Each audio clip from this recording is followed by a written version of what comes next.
Hey there, Yuris here, and welcome to Community Life. Here we talk with amazing humans from the community world about their life journeys and learn from each other. And today we have a conversation with Céline Riemenschneider, a community professional who is passionate about helping other community managers thrive, an artist who creates beautiful abstract paintings, and a mother of twin boys who also helps her husband in his restaurant and hospitality consulting business. So, hello, Celine. Hello, hi. Tell me, how high is your bar for tasty food? Oh, that's a good starting question. It's not as high as my husband's, I have to say. I am less picky than him, definitely. So we always have little bickering fights, where I'm like, oh, this is really good. And he'll be like, no, it's not. Why would you think this is good? You know how I can cook. So, yeah. How does it feel to have a husband who has a Michelin star chef? Funny enough, I get this question or remarks a lot like, yeah, your husband is, a Michelin star chef. I'm sure he cooks amazing things at home. And I'm like, actually, no, like, it's not like he cooks like in the restaurant at home. I don't get like miniature plates or whatever with like beautiful plating at home. Like, we eat spaghetti bolognese and lasagna and like sausages at home. And yeah, so I mean, it's really great to know that if he wants to do something, or if I'm like, I'm really hungry, can you fix me something? It's going to be like the best thing ever because what I fix quickly is definitely not. So I am, I guess, lucky for that. Who usually cooks at home? It's 50-50 at the moment. There's a time I think I did more, but since we're both kind of like equally busy too, it's who is less busy in that moment or who has more important priority tasks than the other one cooks.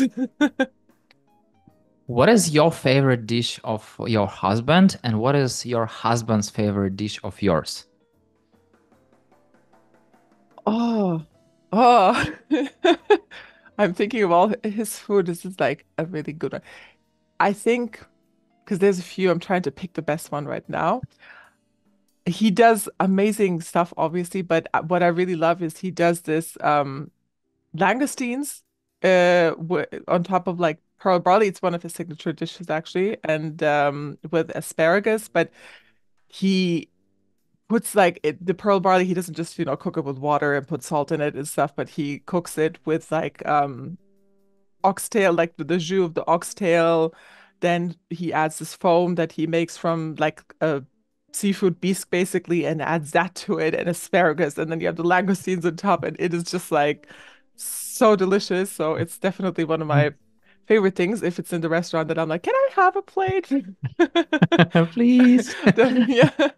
And I think for me, he does definitely love ah bolognese. Definitely, we do that a lot because the kids love it too. It's like a staple dish in our house. But I'm trying to think of the name, what it was called. There's a potato dish we make too. I didn't make it in a long time, and he really loves that as well. So those are the two. Got it. Got it. So, two kids, community building and mentoring, creating art, helping your husband. How? Do you have a Yeah, clone? I don't, but I am like, I don't know. I feel I'm a person whose brain doesn't switch off. And as we speak right now, I can tell you there's like five different ideas that I have where I'm like, I should do this too. And maybe I should like find this other product and everything too, because I think it's super cool. But then I'm like, how do I fit this all into like 24 hours? It's really hard, as you know. So, um, yeah, sometimes I think I do a little bit too much in my head. And then I have to stop myself and be like, one by one, like just prioritize. Yeah, just whatever I have more time for, I try to do. And still you have even less than 24 hours in a day. It's you still have to sleep. So Yeah, yeah, and I do like sleep a lot, you know? I wonder, is your thought process is it helpful for you to go to sleep, or do you like have a lot of thoughts even before going? Funny, sometimes I have a lot and then it does keep me from sleeping, but in general, I have to say I am a very I don't want to like jinx it now and then I get cursed and stuff. I'm a pretty good sleeper because I think I am like very tired at the end of the day after everything. I put my head down and within the next 10 minutes, I think I fall asleep. But the minute I wake up, they say you shouldn't do it. I'm like on my phone, I'm checking this, I'm writing things down, and I'm already like getting going. So there's no slow start into my day ever. What other secret or not that secret passions do you have? Not any big ones at the moment, actually. I think you uncovered them. Art is, one of the big ones, is as a hobby slash sometimes people do order art from me. And I have exhibited it and stuff, and that I think makes you feel really great.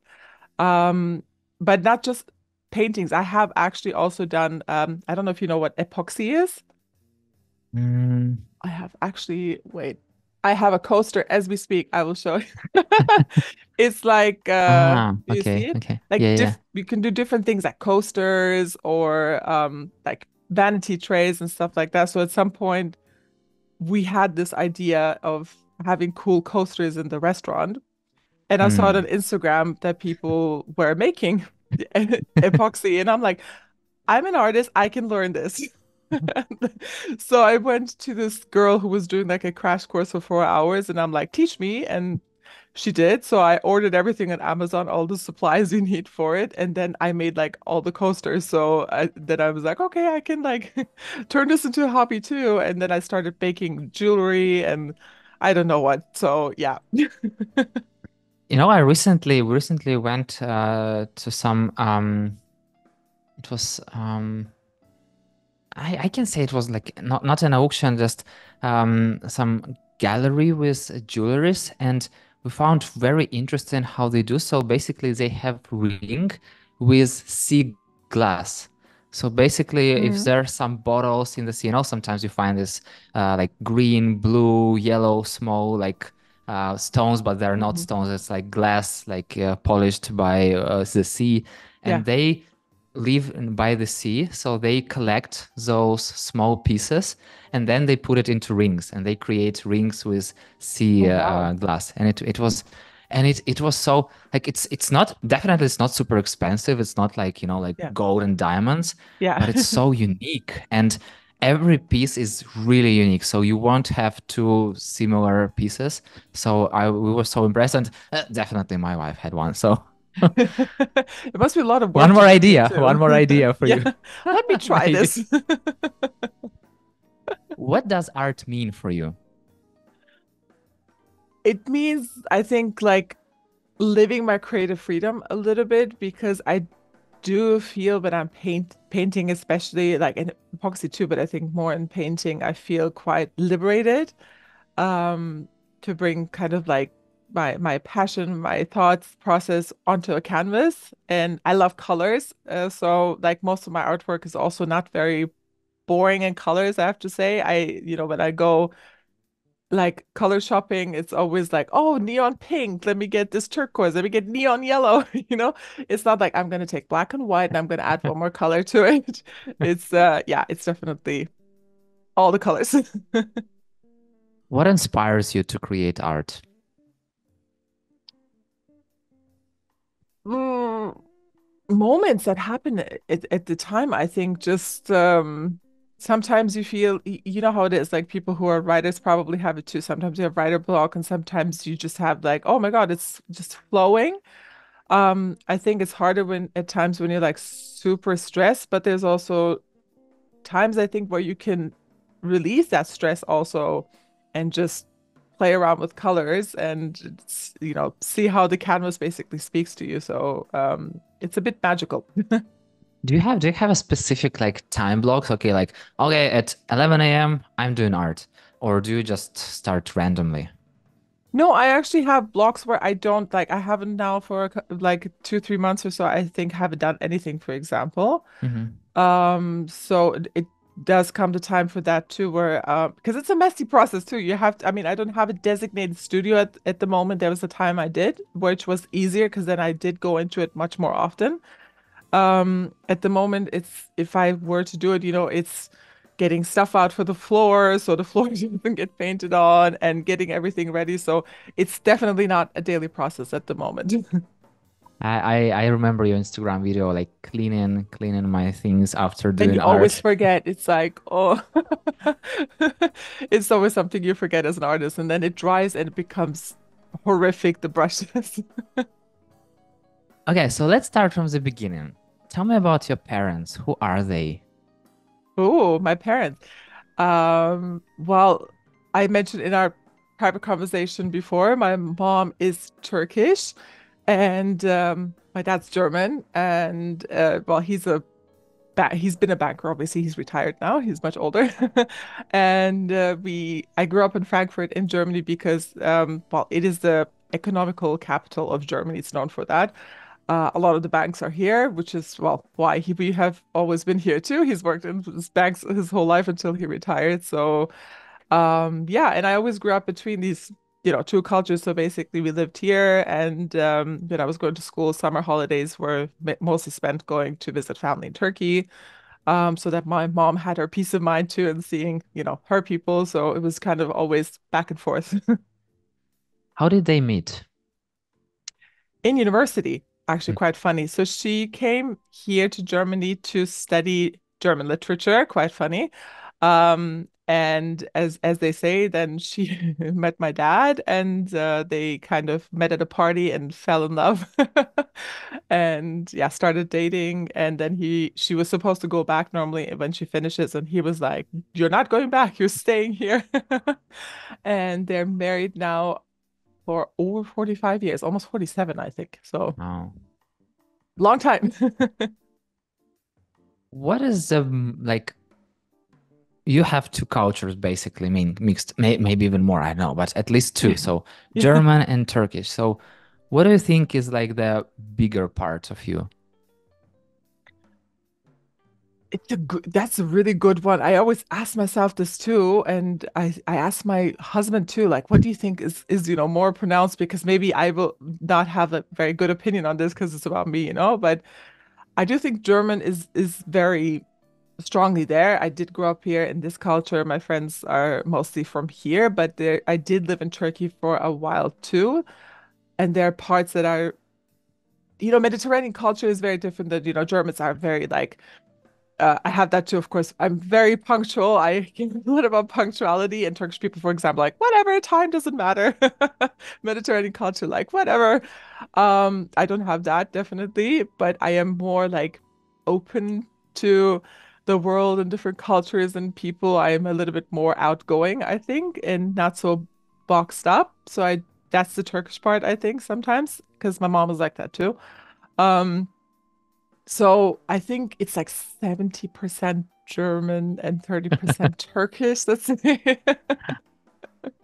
So you definitely know best like this both cultures. So from your perspective, what is the main difference between them? oh, so many things. I mean, the way they work ethic culture is one of the biggest things I think everybody in the world always talks about, and it's definitely true. Turkish people like to work a lot. In that sense, they are open to working and not caring about hours, let's say, but it's not always very efficient. And I know they don't usually like to hear this, but it is true.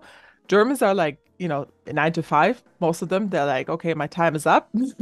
But in that time, they are very efficient in what they get done because they're quite structured and disciplined, and they know how to box other things out and just focus. So that's a very, very big difference between them, I think, culturally. Okay, let's move to yourself. So on what age do you remember yourself? The first memory, or this is a Like kind of like the first real memory, because sometimes I hear this a lot and I feel like this is true. Sometimes our memory consists of two parts, like our real memory and something that we've been told about like hundreds of times and we think that it's our memory. So I'm referring more like to a real memory. I think when I was like 3 or 4, I have like little snippets of memories of, going to kindergarten and the people I met or what I did at home or played with. I kind of vaguely remember my playroom and this weird, like they look different nowadays, but these kitchen play tool I play with a lot of Barbies. I remember that very vividly. So I think three or four. Yeah, How did you usually play with Barbies? very quietly, apparently. Like my mom said she had to take me to a psychologist because she thought I'm super quiet and she had to like check in on me to be like, is she still alive? Because like there's no noise coming from her, and I'm just like quietly playing. And funny enough, my kids are the polar opposite of it. Like I have to beg them to be quiet. I definitely know they're alive at all times. So I saw this video when you were like sharing your day of work, and one of the moments was bringing the boys to school, and you Yeah. were driving in the car listening to some I bet very Yeah. energetical kind of music. So what music do you usually listen to when bringing your kids to school? We usually listen to hip hop, Spotify hip hop lists, or like the top playing, radio hits and songs that they have on Spotify. Usually, they're good ones, and the boys love. You're gonna laugh at this. There's a song called "Pretty Girls Walk Like This." I'm sure you know it, but it's such a like hip hop beat, and then the boys are like, "Pretty girls walk like this." And it's so funny. I'm like, if anybody hears this, it's so funny. Why hip hop? I grew up with hip hop, and I think my husband too. In Germany, it's very present. Hmm. Um, Most of the clubs, bars, everything was, hip hop. And I do always say like now our time, and now they're obviously all retired, from Dr. Dre to Eminem to Missy Elliott to I don't know what, like the good old hip hop days, because now it's changed too. And I still listen to that and I know every single lyric. It's so funny. And I don't remember what I did yesterday, but I remember the lyrics to those songs. Who is your favorite rapper? Oh, I did love Dr. Dre a lot at the time, and I think I still do because he produced like so many other things together with people too. So I do think he's like a staple person I can say who collaborated with some really great people too. And I would also say that Dr. Dre gave birth to Eminem. Hmm. Yes, he did. He did, and he's super cool too. Yeah, I'm just curious because the moment you told Eminem, I was like, oh my God, Eminem, yes, yes, Yes, Eminem. right. I still have it. I have my kind of like motivational playlist that I use when I do some workout or stuff. Yeah, me And too. there are like, I don't know, 20 songs like that. I always keep them on repeat. And I would say that at least five of them are by Eminem. So Yes. He's good. He's really good. what is your favorite Dr. Dre song? Uh, the Chronic probably. I mean, I'm just thinking back. I probably don't remember all of the song names either, but that's also the part the song name goes away. But if it plays, like all the lyrics to it. The Chronic was pretty good. What is the hardest part of having twins? Everything. I think the hardest part is just if when they fight, yeah, I think and this happens a lot because they're boys, and I heard that it's different with girls to boys. I have two boys, so I don't know, but it's a constant because they're so much on top of each other. I think obviously because they're twins, they do love each other, but they do bicker and fight a lot, and there's always this competitive. No, I did it first. No, I did it first. No, I want to do it. And there's this argumentation cycle all day long going on where me and my husband and my parents, everyone's like, guys, like, stop it. Like, stop fighting all the time with each other. That's quite difficult. Are they similar or different?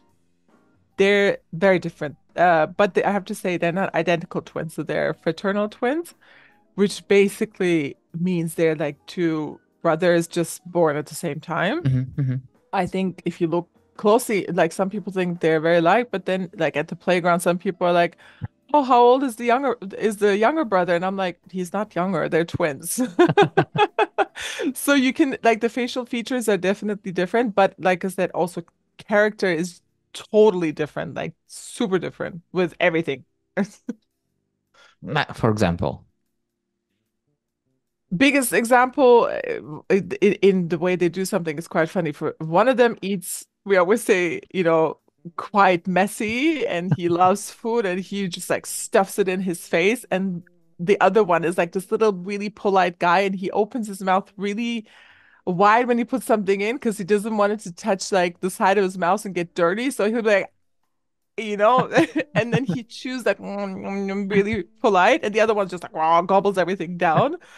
So I'm like, they're polar opposites with that, but character in the sense of one is definitely having the other one's back. For example, if there's anything like he's in trouble, we try to teach him a lesson, then the other brother comes and always has him back, like leave my brother alone and stuff. But like Jaden does not have Jordan's back, for example. He will snitch on him. Yeah, he always snitches. Like he's like, my brother did this. And I'm like, he always comes and has your back and you snitch on him. Like how? So so yeah, the character is totally different. I remember this picture, this fun post that you shared on Instagram that I'm a mother of two. I'm not complaining, but what do you do like for a mother of one? Like, what do you do with your free hand? So I wonder if you ever had a free hand. It would be so, I don't know, liberating. Probably at this point, they walk, so it's everything is easier. They are quite more autonomous at this age. But when they were babies and you're like bottle feeding them or something, or you always carry two. You try to bottle feed two at the same time. It's sometimes with your foot even have to hold them so they don't fall. It's a lot of balancing. So I always think if I had one, it would be like holding one, and then with this one, you can like cook or do other things at the same time. I couldn't do that. Yeah, I can imagine that. Is it the time when yoga entered your life? I did yoga before the kids too, definitely. And I was quite a- athletic, let's say, like much more. I went to the gym every single day, and then I also did yoga, and I loved it. But I do think after having kids, it has been something. It's not about just working out or so. It does sometimes feel like a lightly nice workout, but it's very much about having a peace of mind and having something more spiritual, I think, too, in yoga that is not like a classic workout. And how did yoga enter your life initially? Initially, that's a good question. I'm trying to think back where it actually started. I mean, it was, you see it everywhere. People are doing yoga here and there, and you're like, okay, let me try this. I do remember like 10 years ago, at least I thought yoga was basically falling asleep and meditating. And I used Yeah, to exactly. at the gym make fun of this and be like, I'm not doing yoga. Like, I am actually trying to work out. And then I went to, I think, a yoga class for 90 minutes. And if you think about 90 minutes is a really, really long time, right? And for 90 minutes, you're trying to, some of the poses, you stay in them really long. So it's not like a workout where you repeat like 15 times, you do, your biceps curls or whatever, but it's about, okay, stay in this pose now for like 1 minute straight, and don't move. And at some point, your arms start, flopping. You're like, why can I not do this? It looks so easy. And then you go into like the harder parts, like headstands and whatever. And then you're like, okay, fine. I'm not going to belittle yoga anymore because it is, it is not as easy as it looks. It's fun when I first encountered yoga, it was like, I don't know, like 25 years ago, I would say. I Oh, was a little wow. kid. I was a little kid, but I didn't do this. And I met it through my mother, and she was like doing this yoga thing. She was going to there was some Indian webinar, not webinars, but like in real life, some meetings with some Indians. And it was all about meditation. So there were no like physical part of it. And I remember she was telling me that if you are meditating enough, you can levitate. I was like, Yeah. what the hell, you What does know? that mean? And like there were some, I don't even know, maybe even videos or some rumors that some yoga people who does this like really, really like super strong meditations, they can kind of fly. And I was like, is it even real? Like what the hell are you talking about? So I'm wondering like how does that mindset from this like meditational yoga switched to like this physical yoga, Yeah. like over time. And I'm curious, you told me about that when you are standing in this position, that it's so hard to do this. So I wonder, do you have some mindful part of it, or you are only focusing on your body? Like, what the hell? How can I do this? No, I do love certain days where I just don't feel like doing too many hard things. I do focus on more, for example, stretching exercises. Because they often say, or like hip opening, they call it in yoga, because they say you store a lot of your stress and emotions in your hips when you look at your chakras. And I do feel that afterwards, when you do stretch a lot and stay in those positions, which is hard too, you're in one position stretching for like 1 or 2 minutes straight, for example, Yeah. and that really it come like things come out, I think, of you inside. You do go through emotions and stuff, and afterwards I do feel it has been like meditating without just sitting there going like this. I did something physically too, and it has also uplifted me, mindfully. Do you listen to some music while doing it? No, because most of the time I do like to watch on, for example, YouTube certain videos and do it with that. So Mhm. I just have the teacher basically saying what to do, and they usually have, some kind of a mellow background music along with it too. Yeah. So I like Yeah. to have a practice I follow, because I think it's better if I follow through a class than kind of freestyle. I do freestyle sometimes too, but I rather have somebody that I listen to. When you told me the word freestyle, it already reminded me of hip hop. So Yeah. I'm curious, did you ever try freestyling in hip hop? Hell no. No. No. I would suck at it. Nope, nope. When I meet multilingual people, I always ask this, in what language do you count? You're gonna laugh, but I think it's English. It's interesting. Yes, because I do have to say to that, I went to an international school, so from fifth grade onwards. So I Mhm. was about 10, I think. And I went to this school until obviously I graduated when I was 18, and it's fully English because it's an international school. Because, well, I think they have changed nowadays, but at the time it really was international. Like my Mm. class existed of like 24 different nationalities, basically, let's say. So the common language was English, other because you're not gonna Japanese or Iranian or I don't know. So everybody spoke English, and I learned it pretty quickly because when I went there, I didn't speak any English. And I think if you throw yourself into a circumstance where you have to speak the language, you do learn Yeah. much quicker. Yeah, and it's also you don't need this grammar stuff. You don't need this like all this like t exercises. You just Speak. talk. Yeah, Yeah, exactly. Just listen to others and you just then repeat and then you understand how it works. And for I'm sure. I was always it was always so weird for me when you learn a new language when teachers give you like grammar and like you have to learn this before like all this like 100,000 tenses, etc. Like I'm like, can I talk? Like, Yeah. no, you have to learn this first. And then I'm thinking like, but how kids learn languages? They just talk. You don't teach them grammar at first, and then maybe they learn grammar in school or anywhere. Yeah, later on, definitely. That's the best way, just by listening and speaking and So repeating a lot. I saw on your LinkedIn four languages. So English, German, Turkish, and Spanish. So Turkish, German, and English, I understand. But Yeah. how did Spanish enter your life? Well, it's not fluent, but I do have pretty, I think, good conversational Spanish.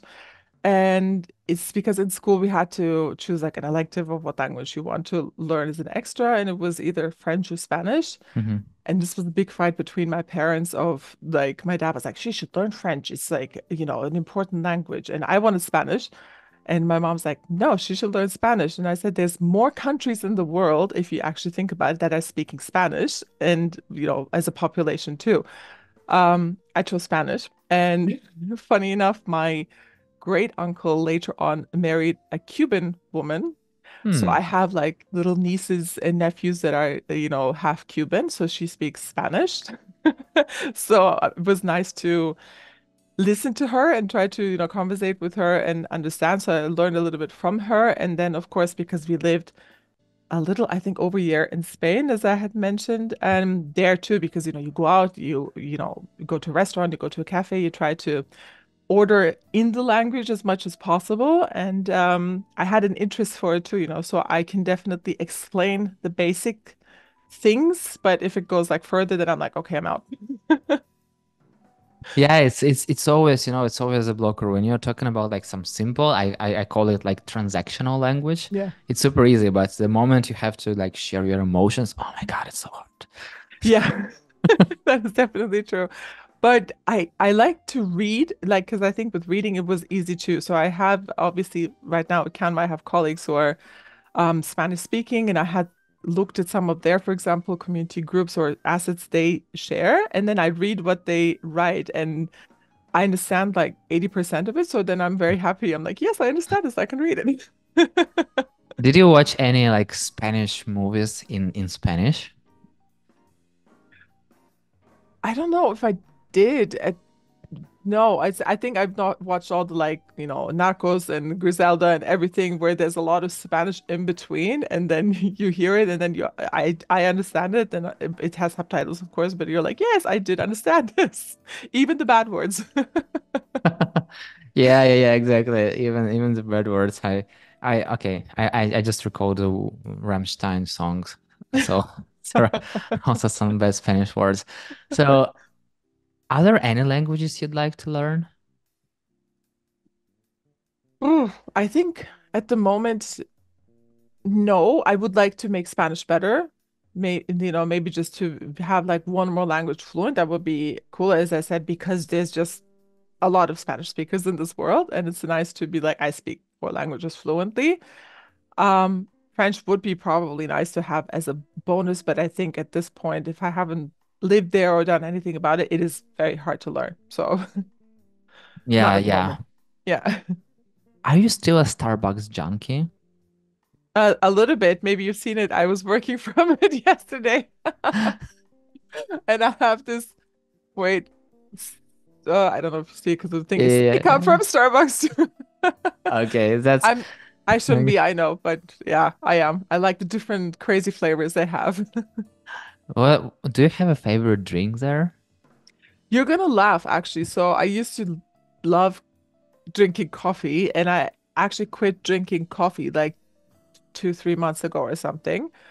Along with like other stuff I quit as well because I do think that it doesn't help me. I feel very jittery and weird afterwards. It doesn't actually give me a very big like energy boost as it should in caffeine. Hmm. Um, and yeah, I spoke to like a dietitian doctor and stuff, and she thinks I'm reacting to it, which is very sad. So I stopped drinking it. But at the time, it was always caramel vanilla latte, just very classic. I do love it. And I would always try like the crazy stuff they have. Like yesterday, I saw again, they had like a creme brulee caramel oat espresso whatever and I'm like what like I I need just it. I need I it. need to try it just to see what it is. Oh, it's so Yeah. fun. It's so but and it's so fun. You also reminded me, my wife loves coffee a lot and she drinks like, I don't know, like 4 or 5 cups a day. And I was like, isn't Oh, it good for too her. much? And she's like, it's okay. And she told me that when she drinks coffee, it makes her want to go to sleep. And I was like, Then she's isn't like it me, maybe. Then isn't it she the is me. opposite? Yeah, isn't it the opposite how it must work? And she's like, no, I don't know. She likes the taste, then it's fine. I literally now get like this, like I get really weird Mm, and shaky, and it's very unproductive to be that way. yeah. So I like a matcha latte. I can deal with matcha very well, and it tastes also very good. Matcha. When was the first time that you exchanged coffee for matcha latte? 2 months ago, I think. I mean, I always had matcha lattes before too, but it wasn't my go-to drink if I went to Starbucks or any coffee shop. But now, like, yesterday too, I'm like, okay, I'll have a matcha latte and then a refresher. What is your favorite thing to do during the flu season? During the flu season, staying away from it. Like, I have twins. As you know, one definitely gets it, and then the other one gets it, and then we get it, and it's a cycle. Like it goes on, and I hate it. It's the plague. where do your boys usually get this flu? Kindergarten for sure. Like they're just kindergarten plus indoor playgrounds, like because it's the same. It's there's a million kids going in, they're touching every single surface. There's no way you can just, disinfect everything. One of them has something, all of them get it. And it's just I don't know what it is. I had heard this before, and it is very true. You get it much worse as a parent, Hmm. like as a warning to you. So, like, the kids have it, but after 2 days or 3 days, they're usually fine. You give them some syrup, and they're like still running around the house, right? They have a runny nose, but they're energetic, and you're there like, I'm dying, and I have to take care of them, and I have to cook and like work. Like, how can I do all of this? Yeah, It, I totally get it, when when your kid is running around and just something a little bit different and like something is not right here, and then you like measure the temperature like super high, like oh my yeah, God, you're ill. And then like for yourself it's like a little bit, oh my God, I can't do anything. It's so you hard. die. Yeah, You die. exactly. Oh, it's what is your favorite place to go to with a family? Oh, my favorite place to I don't think I have a favorite place in the sense of what their favorite place is and what mine is, because, going with them somewhere is usually quite chaotic, since they try to run around and ruin everything and don't listen. But we are, for example, today going to an indoor. It's a very cool one too. If I was a kid, I would love it. It's like an indoor playground, basically. It's a small and more niche one with really nice stuff to play. And then they have like a sitting cafe area in the back, and I'm there with my laptop, like working and drinking something, like, trying to get stuff done, knowing like, okay, they're gonna leave me alone and have fun here. So it's like a kind of win-win, but it's more for them a win. Some long time ago, I had a conversation with Will Chase, and he told me he also have two kids, and he does sometimes with his wife like this, as he call it, divide and conquer. Yeah. So one kid goes with mom, one kid goes with dad, and then they exchange. Do you ever do this? We actually haven't, and I have been thinking could be like a great idea. That's quite true, because they do work better when they're like separated. If they're playing on their own too, for example, it's really quiet, So I did think we should maybe do like each one gets a child and does like, a mommy day, a daddy day or something, and I'm sure it will be a lot more peaceful. You never know. You never know. Yeah, I will try it. I will let you know if it worked. What do you learn from your boys? I learn a lot about all the TV shows they love watching and robots and I don't know what.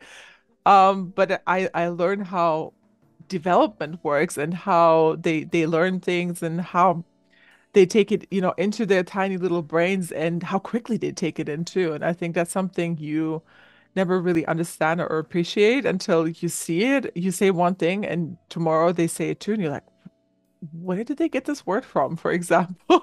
Like they're just tiny little listeners that take everything in like a microchip and then like spit it back out to you at some point.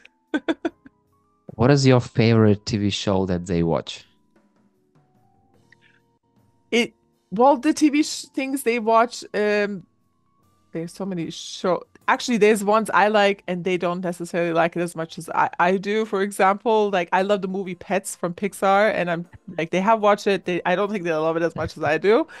But we did make a family tradition, quite funnily enough, that if we're there too as mommy and daddy, and for example, if we're all eating, we have like a TV in the background too, so there's some background noise. We watch Modern Family. Because it's at least an adult thing to watch, but it is very like family friendly. There's nothing bad happening in it that they cannot watch or stuff, and it's funny. And they actually started liking it and laughing too. So sometimes we're like, "What time is it now?" And they're like, "It's Modern Family time." It's so fun. Better and better not stop watching South Park with them. Yeah, no, they're already very willing to probably learn some of the shit that they are doing there. So no.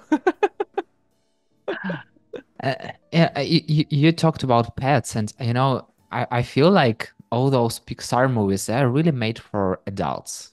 not for children. May, but it's so cute. So all those inside jokes and all these fun things, but Yeah, yeah, it's still fun. And what I really love that you can do something together, with your children because you can watch it. It's interesting for you as an adult because you can't watch like movies together because they don't care. And sometimes like very some super silly kids shows, like you don't care. But yeah, then, I feel like Pixar did a great, and not only Pixar, like Disney yeah, and all other like huge studios, and not that huge, an amazing job of connecting exactly, we are yeah. cartoons like parents and kids. And yeah, it's just like It's pretty cool. awesome. We actually just watched Garfield. They have a new version of Garfield in the Hmm. movie out now, and we all went together. So that was actually it was actually fun. It wasn't like, okay, this is boring. I'm watching it for the kids, but I was laughing quite hard too. So we all had fun. Okay, no more spoilers. No more I didn't see it yet, so no Yeah, more spoilers. please do. What is written on your tattoo on the right hand? Here, this one. Or ah, this. Yeah. How do you know that? How did you see Ah, it? You're like a spy. something like that. It's actually in Braille, and my husband has it too, and I have it as well. So on mine it says his name in Braille, and the day we like got together, and then the date we got married, and on him it says my name and the same thing too. So it's got, and then I have his name here, and he has my name on his. Woohoo! Hey. Why in Braille?